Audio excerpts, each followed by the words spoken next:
Hello everybody.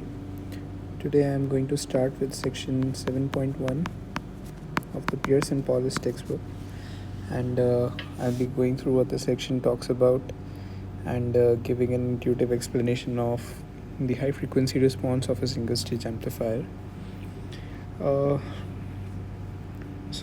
Let's begin by just looking at a common source amplifier. So a common source amplifier is nothing but a transistor, and so a transistor basically, if you think about it, it's just an amplifying device. So if you think of it like a box, you have inputs coming out at one end of the box, and you have an amplified output of the other end of the box.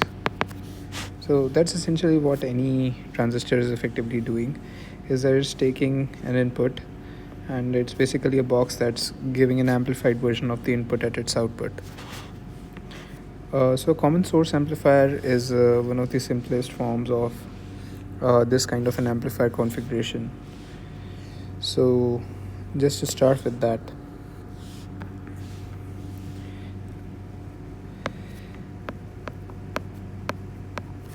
so effectively what a transistor does is, say for example, you apply a very small input signal here. Let's say it's an audio signal. So an audio signal electrically would be represented by a sine wave, something like that, and this transistor at its output is going to produce an amplified version of the same audio signal, right? But what this amplifier actually does, or what this transistor actually does, is that let's say you have some voltage V in going into the gate of this transistor. Then what this transistor actually does is, all it does is convert voltage to a current. So if you give it a small voltage V in at the input of the gate, it's going to convert that into a current I. But we actually need a voltage here at the output, so we pass this current through a resistor. So all we do is we take this current and add a resistor in series with it, so that when you have a current I flowing through this resistor RD, it produces a voltage here at this point. So if you have an input voltage V in like that, you're going to have a voltage V out that's going to be equal to, let's say, this voltage right here.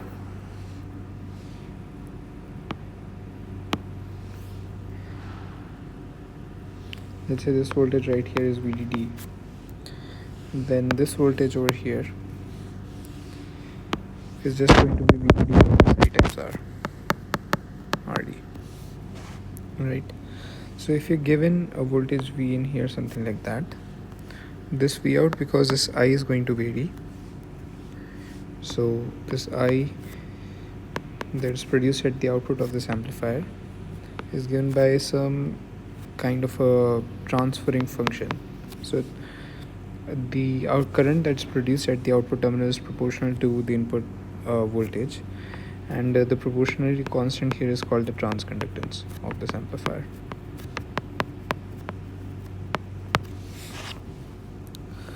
So if you give a signal V in at the input, it's going to convert it into a current, something like that, and then that current is going to flow through this RD to create a V out.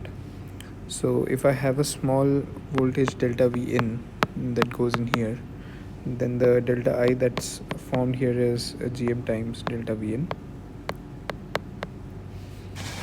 and then because of that, the voltage at the output node varies by an amount of negative GMRD times delta V in.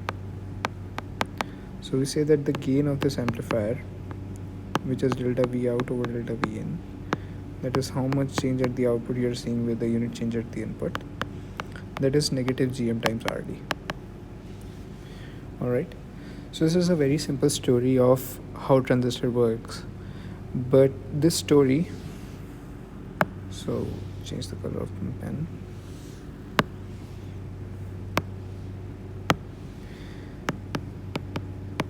This story, although very simple, is only half true.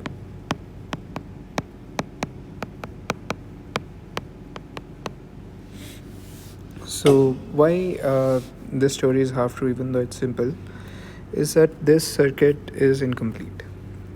So let me change the color of my pen again.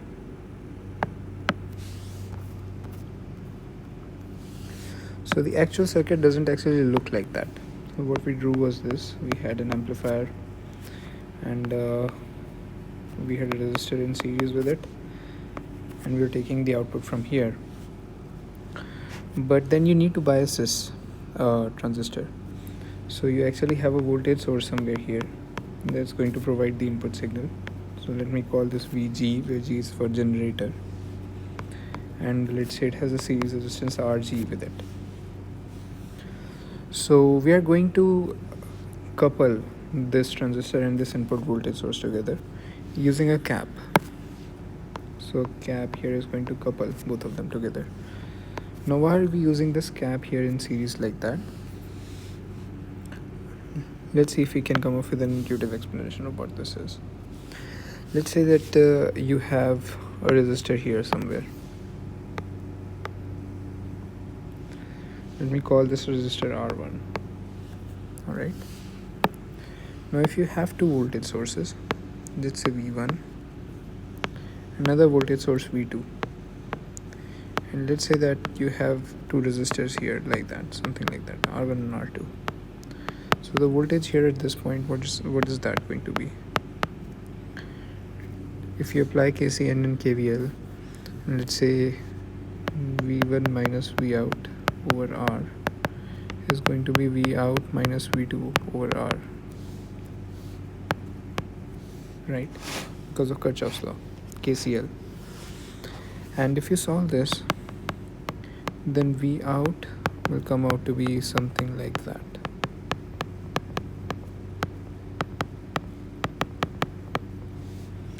You see, if the value of R2 is small, then more of V2 will couple here. And if the value of R1 is small, V1 will actually be coupling at the output, and V out is going to be dominated by that voltage. Right, so that's effectively what it's saying. Now if you use the same kind of concept and actually replace one of the resistors with a cap, and you have the same two voltages going on here, then you see at this cap is basically a frequency dependent resistor. So this resistor actually is not constant, but the value of this resistor is going to vary as a function of frequency. So see what's going to happen at a very low frequency. At very low frequency, this cap is effectively not going to be there at all, right? So the voltage at this node is going to be simply V1. It's going to, simply because this resistance is too high, only V1 is going to appear at the input, at the output. And let's say at a very high frequency, you will basically short this cap, right? So if you look at this node, it's going to be all V2 in that case. So if you plot V out, for example, here as a function of frequency, then at very low frequencies you have a different voltage V1 here, and at very high frequencies you are again going to have voltage V2, right? So so that's why you actually use this coupling capacitor, such that the frequency at which you want to operate your amplifier, this cap actually gets shorted, and whatever signal you have at the input, let's say the audio signal that we were talking about, actually gets into your amplifier exactly like that. But because you see this configuration right here, this thing is exactly the same as what we drew over here. There are two nodes V1 and V2, and there is a resistor R1 in series with a capacitor C, and you're taking off a voltage from the middle point. So at very low frequencies, this is not going to allow any current to pass through your circuit. But so the frequency, the actual gain at very low frequencies, or DC, is going to be effectively zero. But when you're going to have a sufficient enough frequency driving this VG, you are going to couple that signal into your transistor. So if you think of your input signal source as some DC component and a small signal riding on top of that, then this DC component is going to get rejected and this AC component is what is going to get accepted.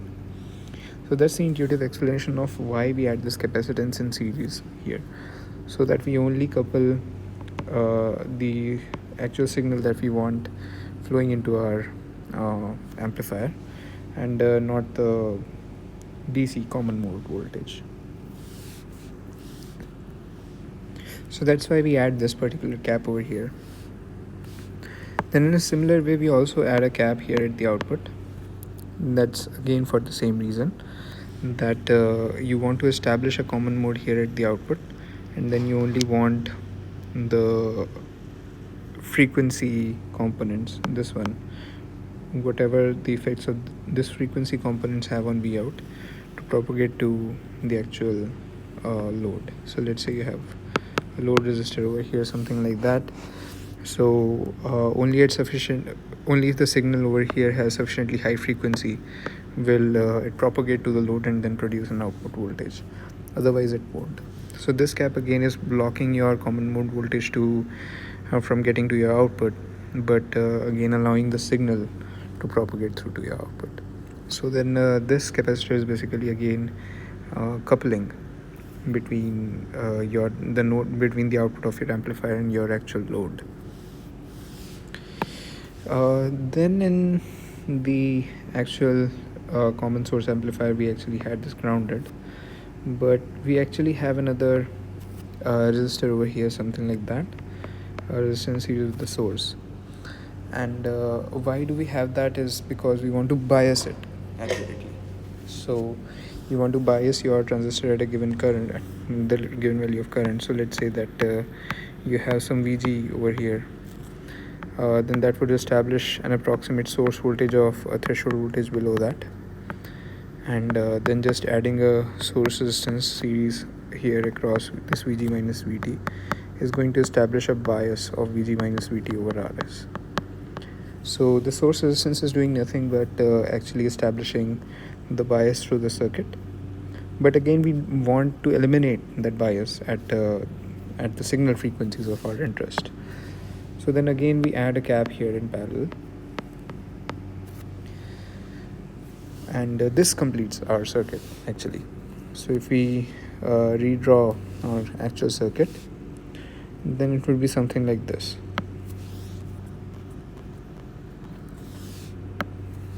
And let's change the color of our pen to blue. So we'll have a transistor here. It converts current to voltage, and a resistor here to make that current into voltage again. You have a signal source here, and you have a coupling cap here that's going to couple your input signal to the input of your amplifier, and then a similar coupling capacitor at the output that connects to your load. Then you have another resistor here that's actually setting your bias, and then a cap in parallel with that as well. So you have three capacitors here in the circuit, name them C1, C2 and C3. All of them are in roughly microfarads range. Why this fact is important is these are not the only caps in our circuit. These are the caps which we intentionally put in because we want our circuit to function properly. But then there are certain caps which we don't intentionally put in, which are actually parasitic caps. So these are the caps which are naturally present in any kind of an active device, in which you have, for example, a gate to source capacitance CGS, and then a gate to drain capacitance CGD. So these caps are also going to come into picture. And then let's say you have your load, and any load in general is going to have some stray capacitance of its own. So let's include that as well and call that CL. So these are actually all parasitic capacitances, and the ones associated with the transistor and the ones associated with the load. And the important distinction here is that these are not in the microfarads range. These are actually all picofarads of caps, much smaller, because these are parasitic capacitances. These are not supposed to be large. While these microfarad caps are used for coupling, they're supposed to be large because we want to decouple the DC signal effectively. So overall speaking, you have 1, 2, 3, 4, 5, and 6 caps in your circuit. And because this is the simplest kind of a circuit that you can get, and you can already see that there are 6 capacitances on the circuit. Now, why 6 capacitances are a problem is that each capacitance is going to add effectively add a time constant. So if you write the transfer function of this thing, it's going to be of 6th order. That means it's going to be something like this.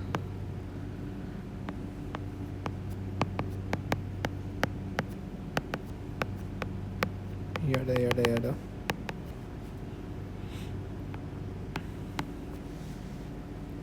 So it's going to give you a very complicated transfer function. And if you have to extract some insights about the circuit from the transfer function, say for example, if you want to draw the body plot of this particular amplifier, then it's going to be very hard if we go through the usual KCLs and KBLs and not have an intuitive kind of a picture of this thing. So this is what this entire chapter is all about, giving you the tools, the analysis tools, and the thinking tools, and the intuition tools, so that you can actually analyze these kind of circuits which have capacitances all around them, and then intuitively guess what each capacitance does to your circuit, and from there actually get an intuitive feeling, an intuitive understanding of how a particular circuit is working, and be able to represent that in terms of body plots. So if you have a body plot here for this particular amplifier, it's going to look something like that.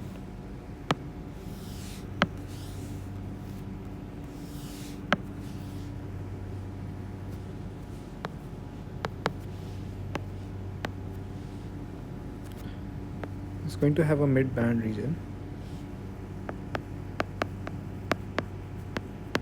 So this is actually so this entire body plot is going to be divided into, we can divide that into 3 parts, right? Now this part right here is called the midband. This is the, so you can call this the, you can call this the gain of the circuit. Oops, sorry. A of omega. So you're going to have a low frequency and a high frequency in the circuit, and we want to find out what these are for different configurations of single and multiple stages of amplifiers. But in general, you're going to get a frequency response something like that. It's going to have a mid-band, and this is what you're going to get at very high frequencies, and this is what you're going to get at very low frequencies. And why this is true is again embedded in our discussion of how the circuit is actually working. So if you actually go back to the circuit at very low frequencies at this particular region of operation, you're going to effectively open all these caps, right? So C1, C2, C3, and all the parasitic caps, these are just going to remain open circuit, because think of it as DC. So at DC, nothing's changing, right? So every cap is effectively open. So because these C1 and C2 are also open at the same time, you don't have any signal that's coming into your amplifier at all. So what you'll get at the output is effectively 0. So at DC, your output would be 0, and since this is a log plot, so log of 0 is negative infinite, so you're going to start at negative infinite at a 0 frequency, and then as you keep on increasing your frequency little by little, you are effectively going to have these C1, C2 and C3, all of them in picture, and this circuit A is what you are, so this circuit with just these three caps is what you're going to analyze, because these parasitic caps, because these are in picofarads, these won't come into picture just as yet, but these coupling caps C1, C2 and C3 will have a tremendous effect on how the circuit is functioning. So that's in the low frequency case, and then the mid band is simply going to be the very simple circuit that we started off with, the simple common source amplifier. That's when the gain is going to be the largest, and then as you keep on increasing the frequency, you're actually going to have these caps CGD, CGS and CL shorting things out. So your CL, for example, is just going to short your output to ground, right? So because of that, your gain is then again decreasing to 0 at very high frequencies. So at very high frequencies, the CGD, CGS and CL, they come into relevance. So if we were to actually draw a table here, then in regions of operation and the relevant caps, and then at mid band, none of these caps are going to come into picture. In the low frequency case, only the caps which we initially put in, those are going to come into picture, and in the high frequency case, only the parasitic caps are going to come into picture. So if I were to summarize this entire section, it would be basically this table right here, and understanding how this works and why this works and why this is true is important for what we are going to do next throughout this chapter. So that was all about this section. Thank you very much for paying attention. I'll see you later.